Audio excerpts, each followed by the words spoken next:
Ya, Assalamualaikum warahmatullahi wabarakatuh. Selamat pagi.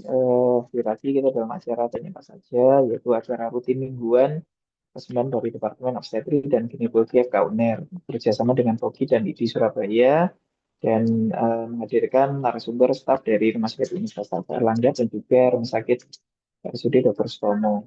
Dan pada minggu kali ini yaitu pertemakan dari obstetri ginekologi sosial mengenai sosialisasi tentang KMK yang terbaru. Dan telah hadir di tengah-tengah kita nanti ada dua narasumber, yaitu yang pertama adalah Dr. Budi Prasetyo, spesialis Dr. Budi Prasetyo, spesialis obgyn konsultan obstetri ginekologi sosial dan juga Dr. Muhammad Ardian Saya Laksana, SPOG konsultan obgynsos and magister kesehatan. Dan nanti akan dimoderatori oleh Dr. Pandu Haninito, SPOG Endocrine. Dan pada kesempatan kali ini, eh, monggo silakan untuk bisa berdiskusi selama 1 jam ke depan. Nantinya untuk nanti bisa bertanya kepada seluruh peserta. Dan mohon maaf pada kesempatan kali ini Dr. Brahmana mungkin berhalangan untuk hadir. Jadi nanti diskusi bisa akan langsung berjalan selama 1 jam ke depan. Silakan bisa manfaatkan fitur Q&A atau kolom chat atau juga diskusi langsung dengan kedua narasumber dan moderator dengan cara raise hand. Dan jangan lupa mengakses laman pelajaran sehat maksimal jam 12 malam untuk mendapatkan SKP dari Kemenkes. Untuk mempersingkat waktu, mungkin saya langsung bisa berikan acara untuk dimoderatori oleh Dr. Pandu. Kepada Dr. Pandu, kami persilakan. Monggo, Dok. Terima kasih banyak Dokter Seto telah membuka tas luar biasa. Tas sudah sampai di sini, mudah-mudahan bisa bertahan terus dan memberikan manfaat untuk banyak orang. Jadi saya izin menyapa dulu kedua narasumber kita. Assalamualaikum warahmatullahi wabarakatuh. Selamat pagi Dokter Budi dan Dokter Dian. Waalaikumsalam warahmatullahi wabarakatuh. Selamat pagi Pak Pandu, Pak Budi, Pak Seto, dan sejawat sekalian. Ya, saya senang sekali semangatnya Dokter Dian ini. Jadi ya dok, pagi ini kita akan sharing ya dok ya mengenai KMK 650 terkait dengan Ponek. Bener 650 ya, saya kok nggak yakin. 650 dengan Ponik ini baru ya dok ya, tahun 2025 ini. Kemarin juga kita dari Divisi Auxinsos UNER itu sudah mengadakan suatu workshop internasional dengan kolega dari Adelaide. Dan antusiasmenya juga luar biasa rasanya. Nah ini mungkin para peserta di TAS bisa kita update ini dok, apa saja yang baru dari KMK yang baru ini terkait Ponek, karena ada beberapa perubahan yang cukup mendasar ya dok ya. Nanti mungkin Dokter Budi dan Dokter Adrian bisa menyampaikan secara eh, mungkin karena nggak bisa lengkap cuma 1 jam, mungkin bisa diberikan yang penting-penting untuk para audiens di TAS ini. Monggo saya silakan mungkin Dokter Budi atau Dokter Adrian menyampaikan. Dokter Yes. Budi dulu, senior dulu. Udah lah. Monggo Baik, Dokter Matur Budi. Nun. Assalamualaikum warahmatullahi wabarakatuh. Salam. Selamat pagi, Dokter Pandu, Dokter Didin, dan para sejawat semuanya. Sampai kita ketemu lagi pada tas 237. Alhamdulillah, ini sudah sampai ke 200 lebih. Baik, kita akan bicara tentang masalah apa namanya perubahan KMK Ponek ya dari 2008 sampai ke 2025 ini. Saya sedikit share tentang masalah perubahan ini, tapi mungkin saya so fokus saja pada audit ya. Nanti yang manajerial pasti sudah terdidin. Jadi apa saja sebenarnya eh, perubahannya? Kalau kita lihat dari kebijakan, memang fokusnya kalau sekarang ini kan lebih ke bagaimana penanganan gawat darurat, kemudian rujukan, kemudian akhirnya sampai ke penurunan kematian ibu dan bayi, intinya seperti itu. Sehingga ini ada lagi penekanan pada audit, kemudian penata sexual emergency kurang dari 30 menit, decision to incision intervalnya 30 menit, kemudian ada tata kelola, manajemen dan sebagainya. Kemudian klasifikasinya ada rumah sakit Ponek spesialistik, subspesialistik, multispesialistik ya. Jadi ini tergantung dari sarana prasarananya. Tapi saya akan bahas tentang masalah bagaimana sekarang ada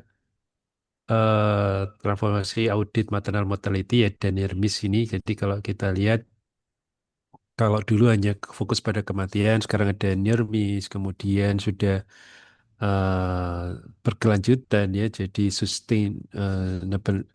Dan ada kita belajar rekomendasi dari rekomendasi yang dibuat. Jadi harapannya kita bisa belajar dari kasus yang ada. Harapannya ini lebih prospektif kan komprehensif ya. Dan yang penting di sini kita bisa membuat suatu rekomendasi dan rekomendasi itu memang sudah harus smart, jadi spesifik, measurable, achievable, relevant, dan time bound. Jadi ada eh, batas waktunya. Kurang dari 6 bulan, 6 bulan sampai 1 tahun, atau lebih dari 1 tahun, siapa yang melaksanakan, anggarannya berapa, dan sebagainya. Dan nanti bagaimana cakupannya, keberhasilannya. Jadi mungkin itu sedikit yang tentang masalah apa namanya transformasi ini, mungkin yang masalah manajemen dan sebagainya nanti Dr. Didin. Makasih, mungkin itu sedikit pendahuluan aja. Nggih, Pak Pandu hilang. Dr. Pandu hilang. Monggo Dr. Didin lanjut Oke, aja. terima kasih Dokter Budi Prasetyo. Bismillahirrahmanirrahim. Assalamualaikum warahmatullahi wabarakatuh. Selamat pagi, salam sehat untuk kita semua.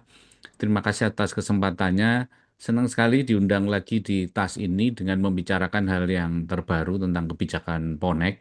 Dan perlu saya sampaikan di sini, dari hasil diskusi kami dengan Kementerian Kesehatan ada beberapa pesan ini, Dokter Budi, Dokter Pandu, Dokter Seto yang perlu disampaikan di sini bahwa dari pesan ini bukan dari saya, tapi langsung dari Kementerian Kesehatan yang mengatakan bahwa mohon teman-teman yang bekerja di rumah sakit yang menamakan poneknya di IGD itu segera diganti gitu. Pertama itu.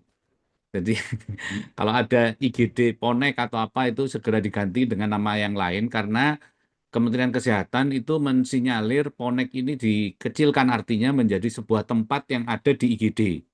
Nah, padahal kita tahu bahwa Ponek ini adalah sebuah sistem yang cukup kompleks, mulai dari IGD, OK, VK, ICU, NICU, PICU, rawat inap, dan sebagainya. Itu pesan pertama. Pesan kedua bahwa pelatihan Ponek itu wajib dilakukan, tetapi cukup internal saja. Tidak harus mengikuti pelatihan dari pusat-pusat pelatihan, kemudian dapat sertifikat, tidak seperti itu. Tetapi eh, kalau seandainya teman-teman SPUG, SPA sudah cukup mampu, berkompeten melatih, silakan melatih. Dan yang ketiga, pesannya adalah eh, fokus pada kepemimpinan dan manajemen atau manajerial, sehingga pengelolaan Ponek bisa sustainable. Itu saya buka dulu dengan 3 hal itu untuk nanti bisa menjadikan diskusi kita bersama bahwa dari ini pesan ini langsung dari Kementerian Kesehatan yang disampaikan kepada saya beberapa waktu yang lalu. Sejawat para senior sekalian, saya sampaikan dulu tentang transformasi Ponek dari KMK dari tahun 2008 menjadi 2025. Kemudian tadi sudah sekilas sudah disampaikan Dokter Budi, tapi kenapa sih harus berubah? Karena targetnya berubah. Kalau dulu akinya tahun 2015, 2008 itu dibuat untuk agar bisa mencapai aki 125 dan AKB turun 20. Nah, sekarang ini dibuat KMK ini dengan target aki kurang dari 70. Dasar hukumnya juga berbeda. Saat ini berdasarkan Undang-Undang Kesehatan yang terbaru 17/2023, penekanannya jauh berbeda.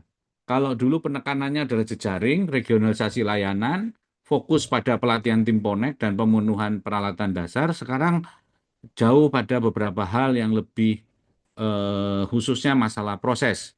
Pertama adalah kolaborasi FKTP FKRTL, penguatan jejaring rujukan maternal yang lebih konkret. Kedua, fokus tadi yang disampaikan Dokter Budi, audit kematian maternal perinatal. Mungkin saya spill sedikit, Dokter Budi, Dokter Pandu, ini beberapa hari ini kami rapat agak maraton, sangat mungkin nanti kata audit ini akan dihapus, tapi diganti pengkajian. Jadi kami saat ini sedang membuat merevisi besar-besaran tentang pedoman pengkajian kematian ibu bayi. Kemudian di Ponek yang terbaru ini adalah yang juga nanti mungkin bisa menjadi diskusi lebih seru dan sebenarnya ini ahlinya Dokter Pandu nih, yaitu pelaksanaan seksio sesarea emergensi kurang dari 30 menit.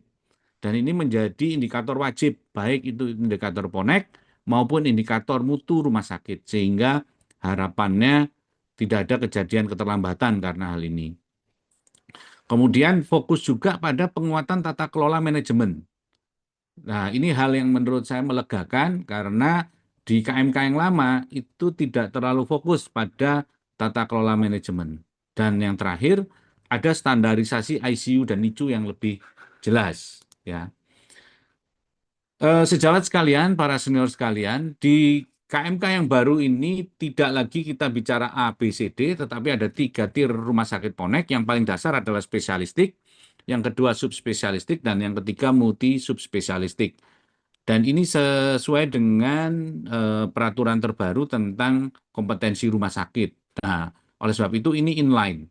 Kalau memang rumah sakit itu mampu multispesialistik, maka kita bisa klaim bahwa rumah sakit kita adalah rumah sakit Ponek multi subspesialistik. Tidak hanya objinnya, tetapi di sana ada jantung, ada juga spesialis anak multi subspesialistik gitu. Tetapi ini juga harus didukung oleh standar sarana prasarana yang mumpuni. Oleh sebab itu, untuk yang memilih memilih subspesialistik, maka levelnya harus naik NICU-nya. Ini tantangan karena NICU ini tidak murah. Kemudian penguatan SDM dan tata kelola di 2008 ada tim Ponek seperti ini, kemudian penekanan pada job training, on job training. Pada di 2025 nanti SDM akan lebih spesifik.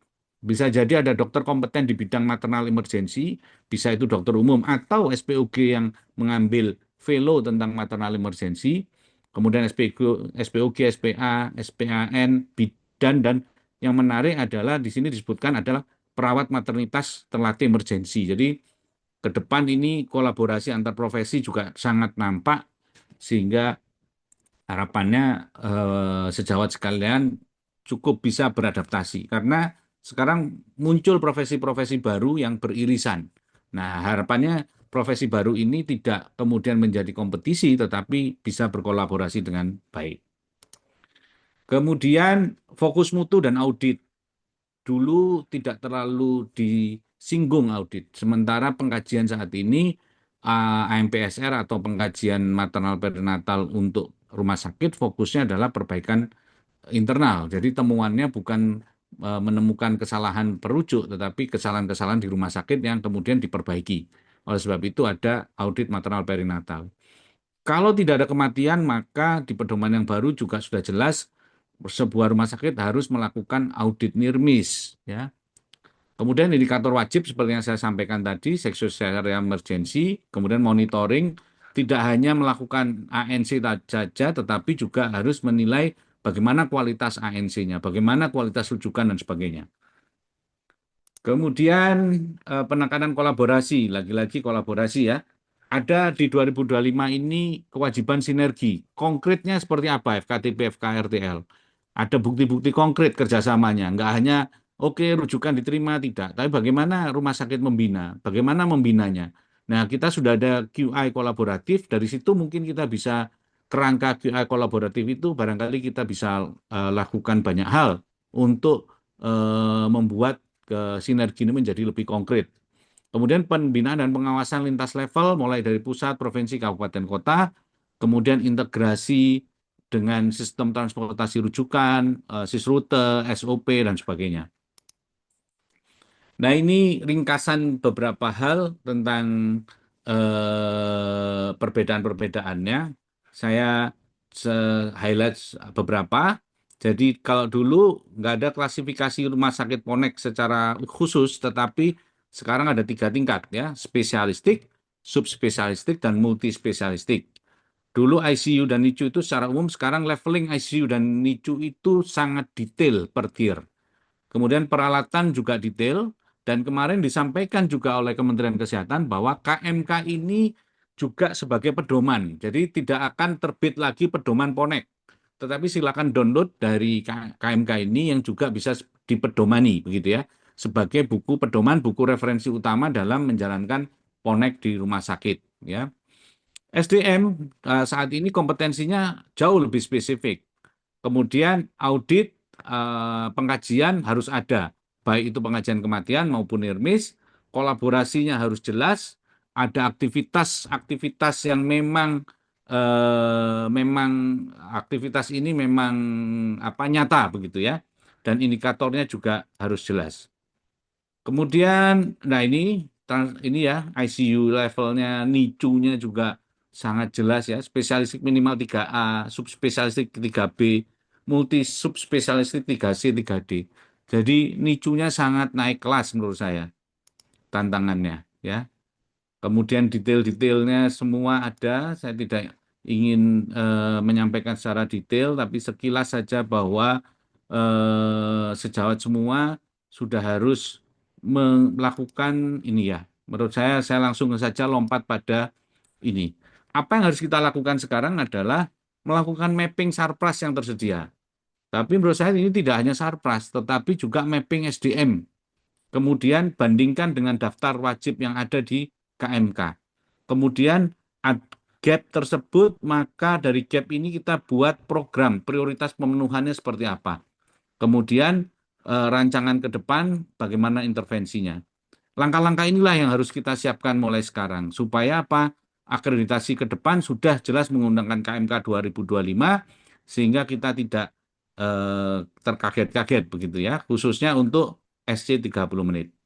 Demikian dari saya serahkan kepada moderator. Terima kasih. Baik, terima kasih Dr. Budi dan Dr. Ardian. Rasanya tadi materinya cukup padat. Seperti materi workshop 3 hari kemarin kita padatkan jadi 15 menit. Ya, ya. Monggo saya mempersilakan pada para peserta, para audiens seritas, kalau misalnya ada pertanyaan yang ditujukan Ini kepada narasumber, bisa langsung dituliskan di kolom Q&A, di chat ataupun raise hand, monggo. Sambil kita menunggu Dr. Budi, Dr. Ardian, saya izin mungkin saya ditanya dulu ya. Mungkin saya tanya dulu, Dr. Pandu. Oh, gitu. Tanya Dr. Didin ini lah. Monggo, monggo. Dr. Didin ini manajer Rumah Sakit UNER. Kita tahu, alhamdulillah, dari Rumah Sakit UNER ini tingkat kompetensi Punek ini paripurna. Nah, ini luar biasa. Selamat Dr. Didin ini. Mungkin Dr. Didin bisa cerita kok, kan beberapa, mohon maaf, ternyata level kompetensinya tidak paripurna atau bahkan madya atau dasar. Kira-kira tipsnya apa, Dr. Didin? Oke. Alhamdulillah bisa mencapai paripurna ini. Nah, Ya. monggo. Makasih Dokter Budi. Mungkin saya revisi sedikit dulu. Yang paripurna ini pelayanan obstetri, pelayanan Ya, maternal. obstetri. Ya, Pelayanan maternal dan reproduksi. Kenapa kita paripurna? Karena SDM kita semua konsultan sudah ada, subspesialis. Kemudian itu pertama. Kemudian peralatan sampai dengan laparoskopi, kemudian radikal untuk tindakan-tindakan onkologi, sampai dengan tindakan-tindakan kemo itu juga sudah ada. Jadi memang kalau dari standar kompetensi rumah sakit yang terbaru itu, rumah sakit kan dibagi beberapa ya, ada nanti standar kompetensi dasar, madya, utama, dan paripurna. Dan kita berterima kasih kepada semua pihak yang sudah mendukung, alhamdulillah di Rumah Sakit UNER ini untuk masalah obstetri itu sudah paripurna. PR besar kita, Dr. Budi, ada di NICU. PR besar kita di NICU, di mana NICU kita sebenarnya sudah lengkap, sudah ada ventilator, sudah ada konsultan, tetapi kapasitasnya masih perlu ditingkatkan. NICU itu minimal 4% dari total bed, Dr. Budi. Jadi total bed kami ada sekitar 300, harusnya 12 bed, sementara masih bisa terpenuhi sekitar 4-5 bed. Nah, kami sudah menganggarkan, tahun depan mudah-mudahan anggarannya bisa cair, kita bisa menambah kapasitas NICU sampai 12-15, sehingga kita bisa jadi rujukan untuk bayi kembali. Gitu. Demikian Dr. Budi, terima kasih. Oke, matur nuwun. Dr. Budi, ada lagi yang perlu disampaikan? Ada. Monggo, Dr. Pandu. Matur nuwun Dr. Ardian tadi jawabannya. Ini ada satu pertanyaan dari Q&A yang kayaknya terlewat tadi saya baca, mohon maaf. Ya. Dari Dr. Haya Narotama, pengikut peserta setia tas. Loyalis tas ya. Loyalis. Jadi Dr. Arya, selamat pagi. Mohon izin bertanya terkait aturan SC harus 30 menit sudah dimulai. Apakah bila ada kendala di lapangan realitanya, kemungkinan akan ada sanksi? Matur nuwun, silakan Dr. Budi atau Ya. Dr. Ardian. Saya dulu ya Pak Pandu, sanksi Enggak. tidak ada. Sanksi tidak ada. Tetapi pertama nanti monggo ditambahi bahwa SC 30 menit itu hanya untuk kategori 1 ya. Misalkan antepartum bleeding, kemudian fetal Hard distress. distress gitu ya. Preeklamsi itu tidak 30 menit. Eklamsi juga tidak 30 menit. Betul ya Dokter Budi ya? Iya, kategori 1.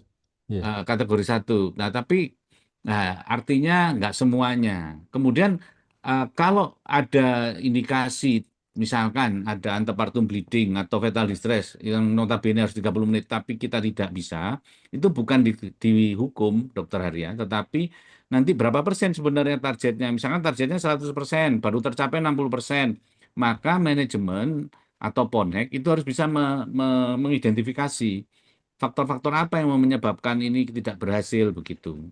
Nah, kenapa kok nggak berhasil sampai 100% misalkan? Nah, itu nanti yang kita harus pilah, kemudian kita buat programnya agar itu menjadi berhasil.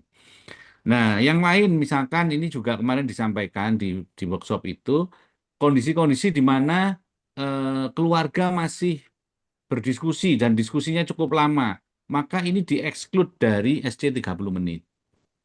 Nah, kemarin juga disampaikan Kementerian Kesehatan, jadi kalau ada seperti ini ditulis bahwa saat ini keluarga sedang berunding, petugas sudah menyampaikan ini harus cepat, tetapi keluarga masih minta waktu. Sehingga kalau ada apa-apa kita tidak salah. Demikian dari saya. Monggo, Pak Pandu, Dr. Budi, silakan. Baik, terima Pak kasih. Dokter. Saya sedikit nambahkan aja. Memang mungkin bukan sanksi gitu ya, tapi yang lebih eh, kalau menurut pengertian saya itu biasanya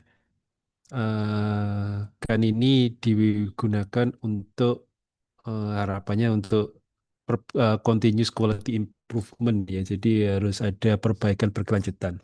Jadi misalnya saat ini belum bisa 30 menit, misalnya untuk ya mohon maaf kategori 1 mungkin ya kita berbenah ya. Jadi saling berbenah, kemudian melihat gapnya apa, kemudian berusaha untuk memperbaiki gap tersebut dan harapannya nanti akhirnya ya memang tercapai 30 menit.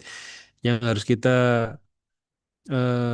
sama-sama pahami itu mungkin juga sebagai DPJP mungkin kalau ini bisa tercapai mungkin kita juga lebih nyaman ya misalnya fatal distress harus seksio kemudian baru terlaksana 2 jam gitu kan juga yang namanya DPJP-nya pasti ya ketar-ketir ya.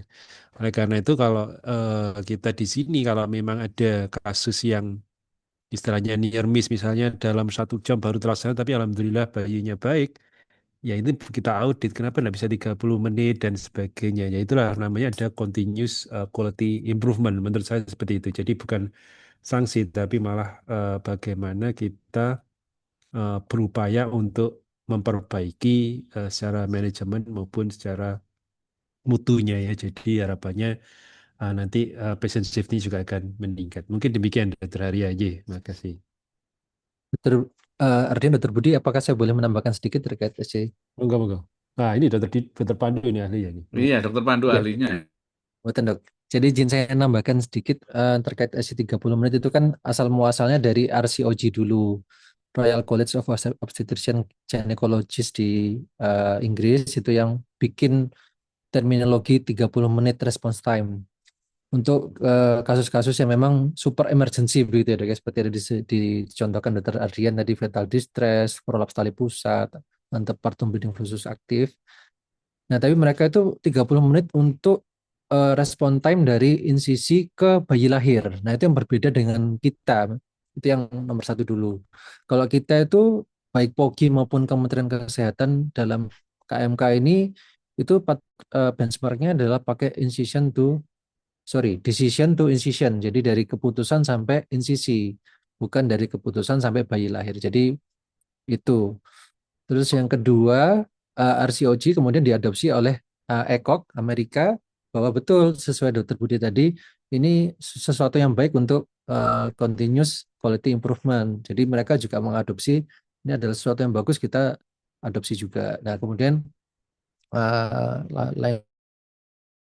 Indonesia juga mengikuti POGI, ada pedomannya dari tahun 2018 atau 2022, saya lupa ya. Kemudian baru terakhir ini KMK Ponek ini menambahkan SC kategori 1. Terus yang kedua juga bahwa kemarin itu sebetulnya ada concern dari Pogi dan senior-senior itu bahwa ini bisa dijadikan dijadikan apa istilahnya ya, jurisprudensi. Jadi takutnya ini menjadi suatu patokan gitu. Misalnya suatu masyarakat atau pasien menuntut ketidakpuasan, loh ini bayi saya divonis fetal distress, tapi kok apa namanya respon time-nya tidak baik, misalnya lebih dari 30 menit. Nah, ini menjadi suatu implikasi hukum gitu. Kekhawatirannya itu seperti itu. Nah, yang kemarin jadi salah satu bahan diskusi juga bahwa suatu respon time SC kategori 1 ini bukan tanggung jawab SPOG seseorang sendirian gitu ya. Jadi ini merupakan tanggung jawab rumah sakit terutama, di mana rumah sakit itu bertanggung jawab mengkondisikan entah itu dari kamar operasinya, dari IGD-nya, dari perawatnya, dari bidannya, semua fasilitasnya sumber daya itu mendukung untuk tercapainya respon time SC kategori 1. Kemudian jadi yang patut nomor satu disalahkan kalau tidak tercapai sebetulnya bukan SPOG, itu yang mungkin kita bisa agak tenang. Jadi rumah sakit yang harusnya berdiri paling depan memegang tanggung jawab utama tercapainya respon time SC kategori 1. Kemudian yang kedua juga bahwa di Inggris dan Amerika sendiri pun mereka tidak bisa mencapai 100% SC kategori 1 itu. Jadi suatu hal yang masih bisa dimaafkan kayaknya ya Dr. Ardian atau Dr. Budi kalau kita tidak tercapai, tapi ya harus dilaporkan kenapa kok tidak tercapai dan harus ada continuous quality improvement tadi. Dan itu yang melaporkan nanti rumah sakit sebagai penanggung jawab utama tercapainya respon time SC kategori 1. Dan di Indonesia saya bisa melaporkan bahwa di Sutomo juga tidak bisa tercapai 100%.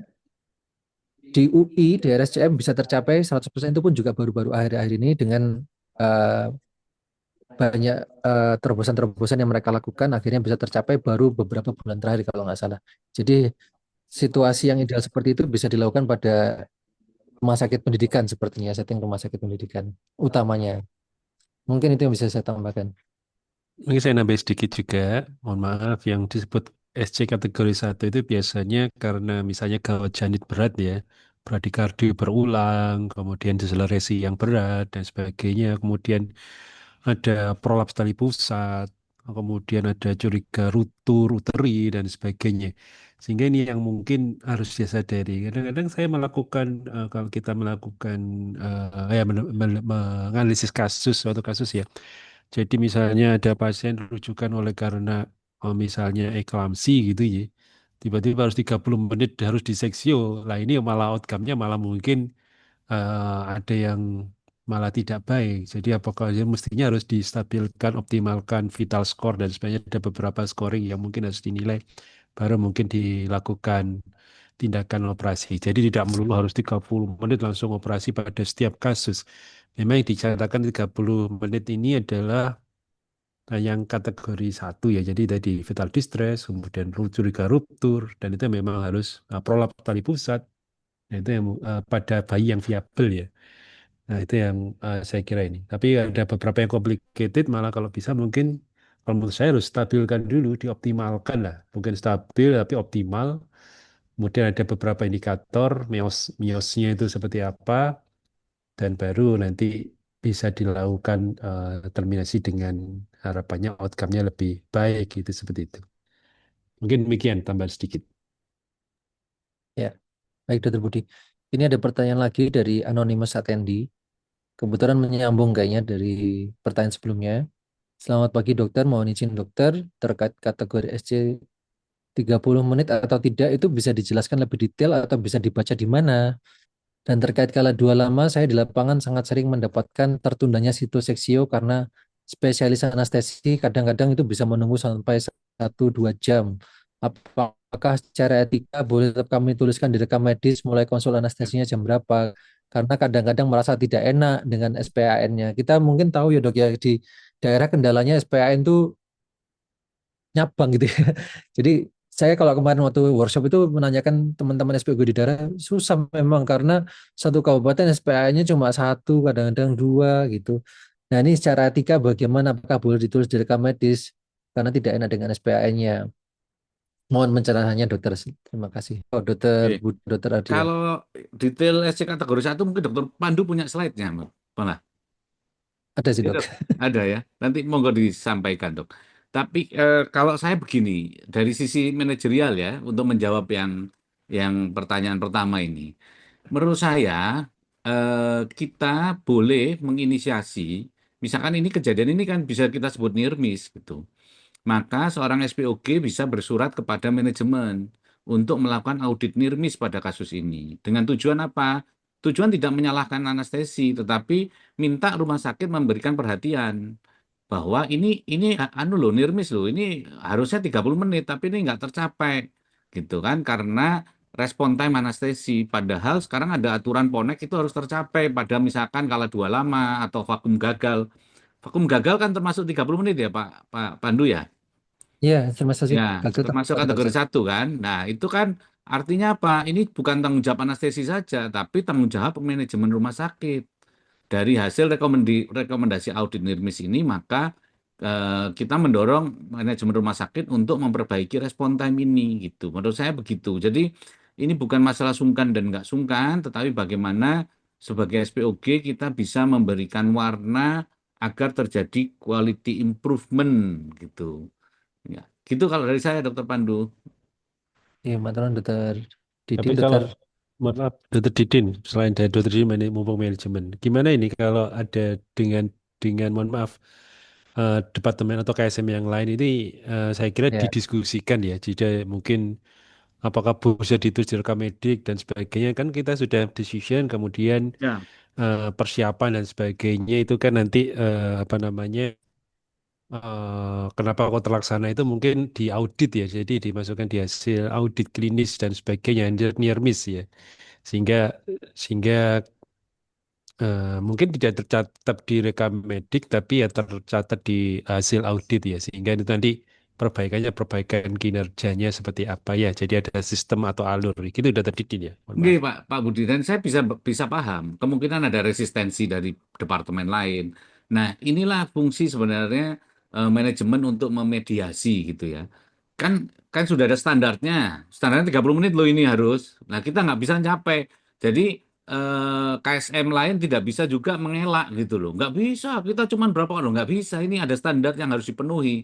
Kalau sesuatu itu ada standarnya dan harus dipenuhi, maka semua pihak harus mendukung itu. Nggak ada excuse gitu. Nah, inilah kita sebagai SPOG harus bisa mengkomunikasikan ini kepada manajemen.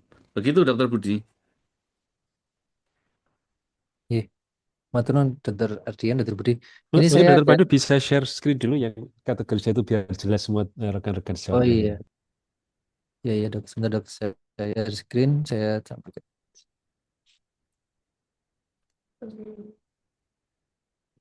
Ya, ini layar saya mudah-mudahan sudah kelihatan ya dok. Ini lembar negaranya dok. Jadi KMK yang lama itu tahun 2008 1051 tentang PONEK. Kemudian diperbarui nomor 560. 560 tahun 2025. Jadi bukan 650, 560. Makanya saya tadi kok agak aneh. 560 ini lengkap semua di dalam dokter Budi, dokter Ardian. Guys, saya Termasuk ada SC kategori 1 apa saja ada ada kayaknya ya. kategori satu. Ini ini di sini juga bahwa POGI juga sudah mengeluarkan panduan klinis seksio-sesaria tahun 2022. Ini juga tentang SC kategori satu. Jadi ada kategori 1, 2, 3, 4, di mana kategori satu ini tadi ya yang disampaikan Dr. Budi. Nomor satu adalah fetal distress menetap, prolaps tali pusat, kemudian maaf, gagal instrumentasi, vakum atau forceps, ruptura uteri atau ruptura uteri iminen, dan antepartum bleeding dengan perdarahan aktif. Itu nanti detailnya bisa dilihat di KMK 560 tahun 2025.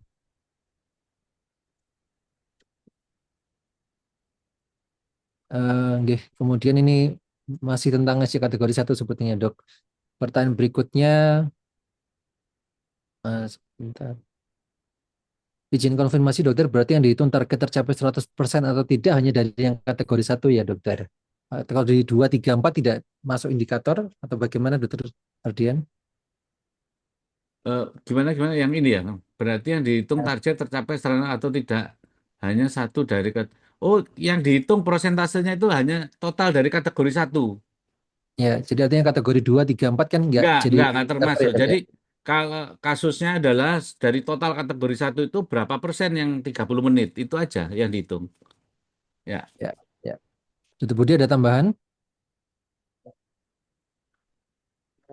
Masih mute, Dok. Ngapunten. Mohon maaf. Jadi intinya tadi benar ya. Jadi satu standar 30 menit untuk SC yang kategori 1 ya. Dan yang kedua adalah pada kasus-kasus yang complicated ini harus dipersiapkan ya karena harus optimal dulu supaya outcome-nya lebih baik ya. Dan di sini tadi Dr. Pandu sudah menampilkan ya, jadi kenapa kok seorang SPOG kita di PCP ini harus memahami bukan hanya update ilmu klinis ya, tapi juga kebijakan dalam arti itu KMK ya, Keputusan Menteri Kesehatan, Permenkes atau regulasi ya. Oleh karena ya mohon maaf ya kita ini di PCP atau penanggung jawab ya. Kemudian ya kita bertanggung jawab secara hukum ya. Jadi oleh karena itu kita tetap harus update dan kita juga aktif menyampaikan kepada pihak manajemen bahwa berdasarkan KMK seperti ini kita butuhkan ini. Jadi ada proses ya. Gapnya apa yang ada di tempat sejawat sekalian bekerja, kemudian apa yang ada di KMK, kemudian bagaimana berproses agar bisa mencapai standar yang ditetapkan. Tadi sudah dijelaskan apa diperlihatkan Dokter Pandu tentang KMK itu seperti apa. Oleh karena itu ya kita sebaiknya ya juga paham lah. Karena ya sebagai penanggung jawab biasanya SPOG-nya. Terima kasih. Oke, matur nuwun, Dokter Budi. Ini ada pertanyaan berikutnya dari Dokter Indi ya, Ambang Surya. Saya izin bacakan. Untuk akreditasi PONEK dikaitkan dengan rumah sakit unggulan ada 24 unggulan. Nah, itu dibedakan unggulan ibu dan neonatologi salah satunya. Seperti di rumah sakit UNER, untuk unggulan ibu itu sudah paripurna, tapi yang neonatologi belum.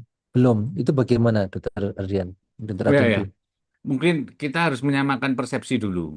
Yang dimaksud paripurna di sini adalah standar kompetensi rumah sakit. Jadi Bapak Ibu sejawat sekalian, nanti rumah sakit itu tidak lagi dibagi berdasarkan A, B, C, D, tetapi didasarkan pada rumah sakit, misalkan rumah sakit UNER, itu yang kompetensinya paripurna itu layanan apa saja. Gitu. Misalkan Rumah Sakit Dr. Stomo, paripurna apa saja. Sehingga misalkan rujukan itu, misalkan Akreta gitu ya. Akreta, maka Akreta harus yang di paripurna nih. Nggak bisa Akreta di dasar gitu. Ini yang dimaksud tadi standar kompetensi dibagi empat, dasar, madya, utama, dan paripurna.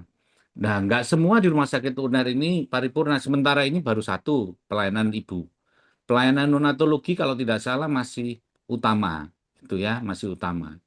Nah, yang lain juga gitu, BTKV, urologi juga begitu. Nah, nanti itu harus dilengkapi SDM, dilengkapi alat dan sebagainya. Mungkin itu yang bisa saya jawab untuk Dokter Indi. Nggih. Dokter Budi ada tambahan, Dok? Nggak ada kalau manajemen Dokter Didin aja. Baik, matur nuwun. Mudah-mudahan menjawab pertanyaan Dokter Indi. Saya lanjutkan dari Anonymous Attendi lagi. Selamat pagi dokter, izin bertanya terkait pelatihan PONEK yang bisa kami langsung berikan di PONEK masing-masing. Apakah di tahun 2025 ada panduan pelatihan terbaru?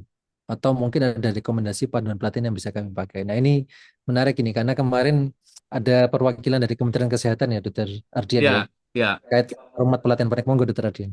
ya, makasih. Saya sampaikan kembali bahwa dari Kementerian Kesehatan itu menekankan lagi bahwa rumah sakit itu tidak wajib mencari pelatihan, kemudian mencari sertifikat, dan asesor itu sebenarnya nggak boleh tanya mana sertifikat PONEK pelatihan, itu nggak perlu gitu, karena setiap rumah sakit sudah harus bisa melakukan pelayanan PONEK gitu. Nah, yang penting adalah rumah sakit bisa melakukan pelatihan secara internal.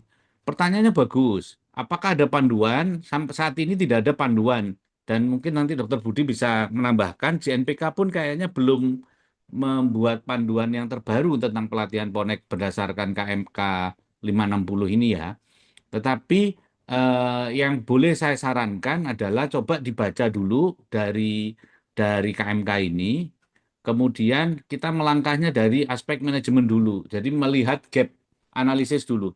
Sarana prasarananya berapa persen terpenuhi, berapa persen tidak terpenuhi, SDM-nya berapa persen terpenuhi, berapa persen tidak terpenuhi. Kemudian baru kita berpikir, misalkan 5 kasus besar objin yang sering bermasalah apa, nah itu yang kita latihkan gitu. Menurut saya itu sih Dokter Pandu pendekatannya. Baik. Dokter Budi ada tambahan, Dok? Baik, kalau memang saat ini di Geneva masih proses untuk masalah, mohon maaf, update modul terbaru tentang masalah Ponek yang memang ya kita memakai buku pelatihan yang tahun 2012 ya, jadi memang perlu harus diupdate.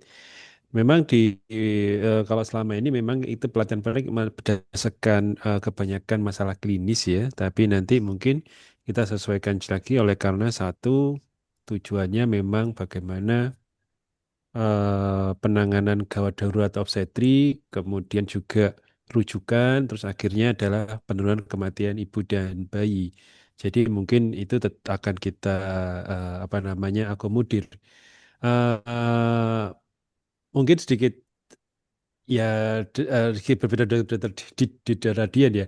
Jadi mungkin kalau prinsip pelatihan masih mungkin kalau di internal mungkin ya harus kita sadari kadang-kadang tidak semuanya concern terhadap update kebijakan Polnek walaupun nanti misalnya sebagai asesor bisa saja kita menanyakan indikatornya misalnya di seksi kategori 1 kurang dari 30 menit apakah sudah terlaksana, kalau terlaksana berarti operasinya berjalan, kemudian sistem rujukan dan sebagainya. Tapi kalau memang eh, dibutuhkan untuk pelatihan, memang tidak ada salahnya kan untuk ya berlatih. Toh ya prinsip dari pelatihan itu kita ya mengadop yang baik ya. Kadang-kadang ada diskusi dengan rumah sakit lain, ada pembelajaran yang positif yang bisa diadop dan sebagainya. Jadi itu yang mungkin kita bisa capai. Jadi pelatihan-pelatihan yang mungkin dari eksternal tetap aja mungkin bagi rumah sakit yang ya kadang-kadang ada yang concern. Kalau di rumah sakit pemerintahan, di rumah sakit pendidikan saya kira kan masih memang dengan update dengan kebijakan yaitu yang tapi kalau mungkin sesuatu yang masih bekerja di luar rumah sakit pendidikan kadang-kadang mungkin untuk update ini yang sibuk sekali mengurusi klinis ya kadang-kadang kan untuk klinis luar biasa pasti sudah apa namanya overload untuk mengurusi kebijakan saya kira ya memang butuh mempelajari itu kan butuh waktu tersendiri daripada seperti itu ya mungkin paling mudah untuk mengikuti pelatihannya jadi demikian mungkin Ya, itu ya. yang ya. Boleh nambah sedikit Dokter Pandu. Menarik ini, menarik ya. Enggak, enggak, Dok. Jadi diskusinya itu kan begini ya. Saya suka kalau gini, kan ada diskrepensi, ada perbedaan pandangan itu penting ya. Dalam sisi akademis juga penting. Satu hal, ini ada kaitannya dengan pertanyaan dari Dr. Inayatullah Rifai ini ya, tentang eh, jadi gini ya, yang saya maksudkan, saya tidak menisbikan bahwa nggak perlu gitu, nggak. Cuman jangan sampai nanti rumah sakit itu menganggarkan terlalu besar effortnya untuk pelatihan saja, gitu, pelatihan eksternal. Tapi setelah pelatihan tidak dilakukan apapun di secara internal, itu yang jadi kendala. Dan penelitian saya sudah mengungkap bahwa setelah pelatihan dari eksternal itu hanya memenuhi untuk syarat akreditasi saja, tetapi bagaimana pengelolaan ponek dan sebagainya itu tidak dilakukan. Nah, KMK 560 ini harapannya tidak begitu, Dokter Inayatullah gitu. Jadi Kemenkes itu sudah menegaskan bahwa pelatihan eksternal itu bukan suatu kewajiban, tapi juga bukan tidak boleh, ya silakan. Tapi tadi Dokter Budi kan nyampaikan di sana memang muatan-muatan klinisnya besar dan bagus, memang lengkap, modulnya sudah bagus sekali. Monggo saja itu dijalankan. Hanya pesan saya adalah setelah itu silakan lakukan pelatihan internal secara yang materi klinis boleh, kemudian materi manajemen juga sangat boleh. Jadi kesimpulan pendapat saya adalah begini, bahwa silahkan kalau mau ada pelatihan eksternal, monggo, tetapi itu bukan wajib, ya. Itu yang kedua, itu bukan wajib. Yang ketiga adalah pesan saya adalah setelah pelatihan maka memastikan bahwa aktivitas ponek itu bisa dilaksanakan dengan baik terukur dan terstandar. Demikian Dokter Pandu. Terima kasih. Nih, Mantenon, Dokter Adian. Jadi pelatihan eksternal bukan tidak perlu, boleh, mungkin juga perlu, tapi bukan wajib. Yang lebih wajib adalah mengimplementasikan standar dan apa namanya prinsip-prinsip Ponek itu ya dok ya di dalam rumah Ya, sakit ini. Hanya sekedar memenuhi syarat akreditasi saja. Ya, betul. mudah-mudahan itu bisa menjawab. Sambil kita menunggu pertanyaan yang lain. Bentar. Nah mungkin saya sambil menunggu ya dok, saya izin. Nah terkait ini dok, mungkin masih masih nyambung. Dokter Inayatullah, pelatihannya kan tidak standar kalau internal. Nah kalau internal betul juga dok. Kalau misalnya internal masing-masing apa namanya masing-masing persepsinya beda-beda, menyampaikannya ke internal itu bagaimana dok? Nanti jadinya jadi ada perbedaan-perbedaan di antara satu rumah sakit dengan yang lainnya. Ini menurut Dokter Adrian bagaimana dok? Apakah bisa menjadi eh, satu apa namanya potensi Ya, masalah gitu? bagus ini pertanyaannya ini. Menjadikan kita berpikir, ke pelatihannya kan apa yang diberikan? Kan begitu ya. Ya, Boleh saja menggunakan standarnya JNPK itu yang sudah ada dan sudah baku, itu yang dilatihkan secara internal. Tetapi kalau misalkan mau dimodifikasi ya boleh. Misalkan kasus HPP di rumah sakit ini banyak sekali gitu. Sementara distosia jarang sekali. Ya HPP saja yang dilatihkan yang lebih banyak begitu. Maksud saya begitu. Jadi yang lain boleh KPP kan yang klinis-klinis kan begitu ya pelatihannya KPP, distosia, partograf segala macam silakan. Itu bagus sekali dilatihkan dengan menggunakan modul CNPK gitu. Soalnya dari CNPK mungkin saat ini sedang menyusun ya, dengan adanya KMK yang baru pasti akan ada usulan kurikulum baru gitu ya. Nah, nanti dari barangkali nanti kalau sudah keluar dari CNPK itu bisa diadop. Gitu Dokter Pandu. baik. Dokter Budi ada tambahan? Pendapat? Belum. Baik, Udah ada, mungkin oke. Udah. anu belum ada. Jadi saya izin bertanya ke Dokter Ardian Dokter terkait Oke. KMK yang baru juga itu bahwa pemenuhan SDM itu ada perawat maternitas, terus tadi Dokter Ardian juga menyampaikan bahwa ini ada potensi apa namanya overlap kompetensi dan bagaimana kemarin waktu workshop itu concern dari para peserta itu coba dok dari sekian kita tuh ada berapa banyak sih rumah sakit kita yang punya perawat maternitas. Nah, padahal itu disebutkan dalam dokumen KMK ini menurut Dokter Adrian bagaimana dok Oke. terkait perawat maternitas? Ini. Ya, terkait perawat maternitas ya. Ini Dokter Budi pakarnya. Beliau kan mantan Kaprodi kebidanan. Tetapi kalau saya dari Nanti POV Dokter Budi, POV ya manajemen Pak ya, Bagas. Ya, saya iya dok. dari POV manajemen ya Pak Pandu ya. Iya, iya dok.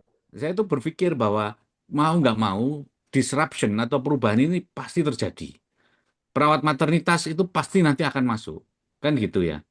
Otomatis mindset kita itu mindset kolaborasi. Siapapun itu yang penting pasien selamat gitu kan. Nah, sekarang tinggal manajemen pinter-pinter nih membagi perawat maternitas itu di mana. Tadi saya diskusikan nih dengan tim Ponek. Kalau ada perawat maternitas, lokasinya di mana? Lokasi yang paling penting dok katanya di ruang res. Jadi kalau di ruang res itu yang melakukan ya perawat maternitas di sana. Kalau ada kejadian kasus ibu gitu, gitu ya. Nah kemudian kalau bidan maka itu di ruang pojok bonek atau menir gitu, maternal neonatal emergency room. Sehingga perawat maternitas masih ada tempatnya, kemudian bidan masih ada tempatnya. Bahkan saat ini bidan pun merambah OK di rumah sakit UNER asistennya omlupnya dan instrumennya bidan loh Pak Pandu. Nah, itu kita sudah merambah ke sana dan perawat welcome dengan hal itu. Demikian juga nanti perawat maternitas. Itu dari POV manajemen. Oke, makasih. Ya, sedikit Eh, nambahin aja, Dokter ya, Pandu. Kalau iya. terkait profesional, interprofesional kolaborasi ya. Jadi ya memang kita sekarang prinsipnya adalah kolaborasi karena ya oleh karena itu mungkin yang harus sama-sama dimengerti adalah eh, job desk-nya itu ya, job description-nya itu masing-masing. Sehingga apa namanya saling menghormati, kemudian bisa bekerja dengan baik. Tadi outcome-nya harapannya adalah patient safety. Sebenarnya ini kita sudah mulai sejak waktu pembelajaran ya edukasi, tidak lagi terkotak-kotak apa namanya profesi satu dengan yang lain. Jadi memang mulai pembelajaran saja interprofesional edukasi sudah mulai kita kerjakan. Jadi ada beberapa kasus yang kita diskusikan multi apa namanya prodi ya, sehingga harapannya mahasiswa ini bisa mulai kerjasama itu sejak sejak dalam pendidikan, dan saya kira ini yang lulusan-lulusan yang fresh graduate sudah sangat familiar dengan kinerja seperti ini. Jadi nanti harapannya yang memang apa namanya koordinasi dan kolaborasi lebih baik. Tapi tetap saja semuanya berdasarkan kompetensi ya. Jadi ya memang kompetensinya apa dan sebagainya. Nah itu nanti penempatan mohon nggak nanti mohon maaf ini saya kalau masalah manajerial dan terdidik yang lebih ahlinya. Jadi mungkin yang tadi sejawat perawat yang spesialis maternitas kalau nggak salah ya, ya mungkin itu ketebakan di mana. Kemudian kalau kebidanan belum ada spesialisnya ya. Jadi memang bidanan itu masih S1 profesi, S2 dan S3 yang sudah atau ada yang sudah guru besar di kebidanan dari sejawat dari rekan bidan. Mungkin demikian. Pak Amban. Baik, Dok. Jadi terkait interprofessional collaboration rasanya nggak ada masalah. Cuma mungkin yang jadi pertimbangan itu kalau itu menjadi satu syarat gitu, Dok. Ponek harus ada perawat maternitas itu bukannya jadi butuh suatu investasi yang sangat besar gitu Iya, bahwa enggak Kak. harus Saya mengadakan baca perawat di pedomannya maternitas. enggak mewajibkan Pak Pandu. Oh gitu. Terus termasuk juga ini, Dok. Opjin yang fellowship emergency obstetric gitu. Oh Bukannya iya, ya. itu sudah terbiasa memang dengan rata-rata obstetriknya emergency semua. Apakah harus ada fellowship Enggak. emergency Di obstetric? pedoman tidak mengatakan wajib, tidak. Oh, Tidak, nggih. tidak. Yang itu ya. Tapi bahwa nanti ke depan barangkali ada fellowship emergency itu lebih lebih khusus seperti apa? Kan sudah dibuka ya Pak Budi ya, sepertinya ya, fellowship emergency obstetri ya. Mau nggak mau ya nanti beliaulah yang ngurus ponek gitu kan. Nggak hanya kasus klinis tapi harusnya manajerialnya juga harus bisa gitu kan. Ya, tapi ya memang kita harus sadari pertama apa kompetensi SPOG aja adalah emergency, tetap itu sudah sebenarnya sudah tidak ada masalah ya. Memang kompetensi kita ini memang emergency di kamar bersalin semuanya emergency, muka infartu itu kan sudah emergency. Jadi saya kira saudara sekalian apa namanya ya harus dimengerti bahwa kita memang sudah kompetensi untuk emergency. Nanti terkait film memang sudah dibuka, memang tapi persyaratannya memang ada batas usianya ya sampai maksimal 50 tahun. Kemudian ya ada persyaratan yang bisa dilihat di apa namanya websitenya KKI atau Collegium of Jin. Ya. Baik, Dok. Jadi Ini ada mungkin tidak pertanyaan lagi Pak Pandu. Nggih, monggo, Dok. Ini ada dua pertanyaan bisa dijawab secara singkat ya, Dok, karena waktunya Ya, mepet. ya. Nggak Ada sampai 2 menit tiga, saya jawab. Ya. ya saya izin Pertama, baca sebentar. Ya, ya, silakan, Dok. pertama tentang aturan bidan secara resmi di Oka nggak ada. Kami Ya. sudah cek juga. Jadi boleh siapapun itu boleh. Selama dia Secara memang kompetensi boleh nggak, Dok? Nggak boleh, menyalahi. nggak apa-apa. Boleh ya, Dok. Asal dia pernah Kompetensi dilatih. perawat. Hmm. Untuk diketahui Pak Pandu, bidan kami itu dilatih secara internal oleh perawat di Oka dan modulnya resmi. Jadi dia bisa menjadi asisten SC sampai histerektomi gitu ya, sampai instrumennya dan sebagainya. Jadi tidak ada aturan yang membolehkan atau tidak membolehkan. Itu saya jawab dari anonimus ya. Jadi silakan aja menurut saya diusulkan. Itu Kemudian, masuk kompetensi bidan nggak? Tanya dulu, Budi. Beliau STR-nya masuk nggak dalam nah kompetensi? menarik Nah, ini. itu. Monggo Pak Budi. Tuh, kalau bidan STR-nya memang bidan tuh. Tapi tadi ternyata Nggak, mohon di maaf OK, saya Dok. eh Di OK. Bidan di OK sebagai asisten operasi. oh kalau kompetensinya setahu saya memang ya mohon maaf belum ada, tapi kan ini mungkin ada kompetensi tambahan ya, yaitu mungkin bisa Ya, Nah, diusulkan karena ini kan dilatihkan. ada pelatihan kan ya. Dan ini pertanyaannya Heeh. modulnya ada itu, ada modul perawat OKA itu ada. Ya, memang ini kan semuanya hampir semua mohon maaf profesi ini juga sedang apa namanya menyesuaikan standar kompetensi dari profesi masing-masing, termasuk mohon maaf sejawat bidan, kemudian ada juga dari kita pun SPOG itu nanti ada standar kompetensi yang baru ya.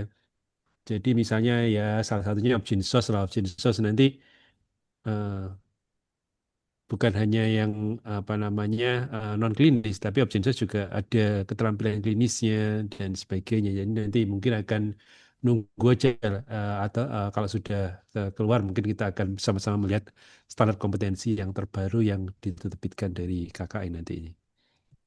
Ini modulnya dari internal ya Dr. Didin ya. Jadi Iya, modulnya dari internal. Kalau internal standar ya. kompetensi kan kami nggak mengeluarkan. Kalau internal, dalam internal dan memang sudah ini nggak ada masalah kok. Dan yang bertanggung jawab direktur. Kami sudah melakukan itu menjawab yang anonymous attendee ya. Jadi gini, Bapak Ibu, kita menurut saya kita harus apa namanya berpikirnya itu bukan melanggar ya, tetapi selama itu sudah dilatih, pelatihnya sudah benar, gitu kan, modulnya sudah ada, ya silahkan gitu. Menurut saya begitu. Tapi ini menarik yang Dokter Prita itu, ketika bidan dilatih untuk NICU, ternyata kan ditolak. Nah ini yang, nah monggo, saya nggak berhak menjawab ini. Harusnya dari kompetensi keperawatan. Kenapa kalau ditolak? Ya memang ini jadi masalah sebagai POV manajemen itu efisiensi yang paling utama. Saya rekrut bidan, rekrut perawat, tapi kalau ini harus begini, repot juga nanti. Gitu kan. Ya, Jadi ya. kalau selama ini Dr. Didin untuk penempatan ada masalah ya. Nggak Intinya masalah. koordinasi ya, Iya, koordinasi. dengan komite keperawatan kami sangat baik gitu. Dan itu kuncinya ada di pimpinan, Mas Budi, Dokter Budi. Jadi pimpinan yang memang harus kuat gitu.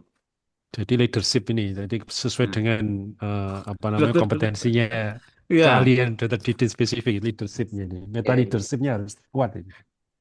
Ya, ya. Baik, mungkin tidak bisa selesai diskusi di sini ya dok ya, terkait ini seru sekali.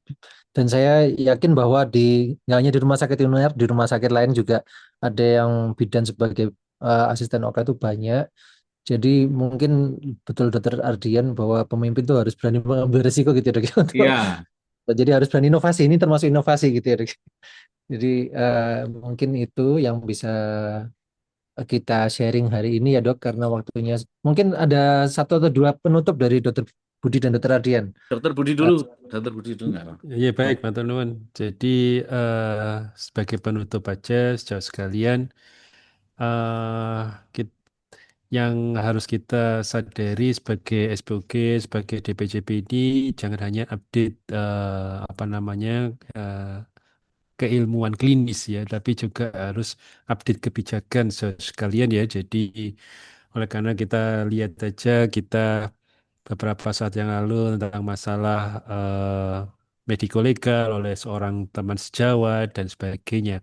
Harapannya kalau kita update keduanya, ilmu klinis maupun kebijakan maupun peraturan kesehatan, apa undang-undang, peraturan Menteri Kesehatan dan sebagainya, harapannya kita akan bekerja dengan lebih safety ya, jadi lebih tenang. Kemudian sistemnya yang di rumah sakit kita bekerja sudah baik. Kalau belum ya kita sebagai DPJP kita juga bisa mengusulkan agar kita menemukan gap seperti ini. Harapannya nanti manajemen bisa menindaklanjuti sehingga alur kerja kemudian sistem yang ada di rumah sakit ini bisa sesuai dengan standar peraturan yang terbaru. Jadi intinya kalau saya boleh menyarankan tolong dipelajari peraturan-peraturan yang luar biasa, yang update, bukan hanya update ilmu klinis, tapi juga kebijakan maupun undang-undang yang baru tentang yang berhubungan dengan obstetrik ginekologi. Terima kasih, Dr. Pandu.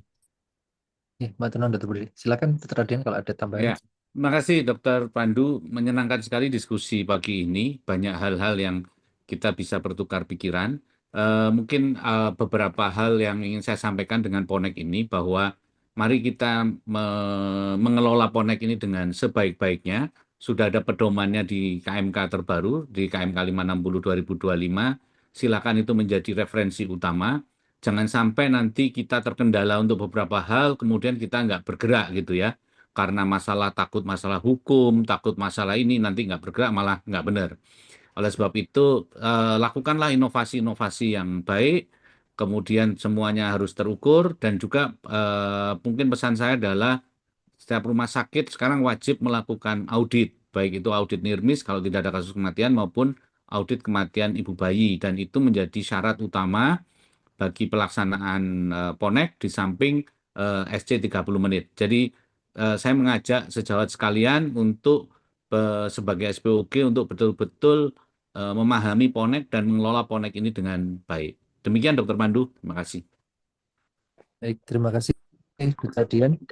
Dengan demikian mungkin bisa kita cukupkan diskusi tas hari. Saya izin kembalikan ke host Dr. Arief Tanjung Seto. Oke, baik. Terima kasih Dokter Pandu, Dokter Budi Prasetyo, Dokter Ardian. Jadi luar biasa tadi topiknya seru sekali deh pembahasannya, dan banyak pertanyaan yang seperti biasa belum terjawab karena sangat seru tentang mengenai KMK terbaru ini. Jadi nanti moga-moga nanti bisa dibuatkan seri kedua nanti ya, versi kedua untuk menjawab pertanyaan sisa yang ada, nanti bisa kita diskusikan kembali. Terima kasih. Kita ketemu lagi di Tanya Pasasi minggu depan setiap hari Rabu pukul 10 hingga pukul 11 untuk diskusi masalah pelayanan obstetri dan ginekologi sehari-hari. Izin saya tutup. Wassalamualaikum warahmatullahi wabarakatuh. Matur nuwun Dr. Budi, Dr. Ardian, Dr. Pandu, matur nuwun. Waalaikumsalam warahmatullahi wabarakatuh.